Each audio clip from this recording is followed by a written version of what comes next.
በእኛ እምነት ኢትዮጵያዊ ናችሁ የምንላችሁ ነገር ግን በበኩላችሁ ይህንን እውነታ ሀገርን ህዝብን ታሪክን ብቻ ሳይሆን የወለዷችሁን እናትና አባቶቻችሁን ክዳችሁ አዋርዳችሁ በኢትዮጵያ ታሪካዊ ጠላቶች እየተረዳችሁ እየተመራችሁና እየተገፋችሁ ለሀገራችሁ መፍረስና ውድቀት ለወገናችሁ ድህነት ስደት ሞትና ስቃይ የምትታገሉ የዘመኑ የኢትዮጵያ እንቆቅልሾች ለኢትዮጵያ ህዝብ ዲሞክራሲና እድገት ነው የምንታገለው በማለትና በኢትዮጵያ ህዝብ ስም በመነገድ በማወቅም ይሁን ባለማወቅ ወዳችሁም ይሁን ተገዳችሁ እናት ሀገራችሁና ወገናችሁን ባንደበታችሁ የምትበልዙ በብዕራችሁ የምትመርዙና የምትገዘግዙ በጠመንጃ አፈሙዝ የምታደሙ ሁሉ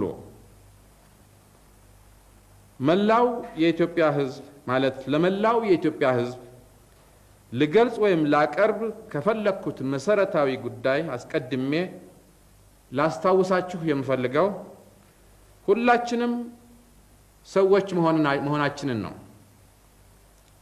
በየትኛውም ዓላማ በየትኛውም ጎራና ወገን ብንሰለፍ በጎም ብንሰራ ወይም አፍራሽ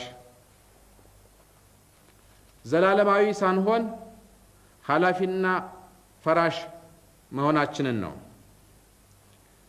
መረሳት የሌለበት በህይወታችን ዘመን ያከናወናቸው ገንቢና አፍራሽ ተግባሮቻችን ከኛ መቃብር በላይና ከኛም በኋላ ለዘላለም ይኖራሉ፣ ይታያሉ፣ ይናገራሉ። ትውልድ ይሄዳል፣ ትውልድ ይመጣል እንጂ ሀገርና ህዝብ ዘላለማዊ ናቸው። አንዳንዶቻችን እንደሚመስለንና ለዚህም ዓላማ እንደምንታገለው የህዝባችን መከራና ስቃይ ይበልጥ ሊከፋ እኛም ሆን ቅኖቹና ገንቢዎቹ አባቶቻችን የገነቡት ለጊዜው ሊፈርስ የንጹሃን ወገኖቻችን ደም ያላግባቡና በግፍ ይበልጥ ይፈስ እንደሆነ እንጂ ኢትዮጵያና ኢትዮጵያውያን እንደ አቧራ የሚበኑ እንደ ጉም የሚተኑ አይደሉም፣ አይሆኑም።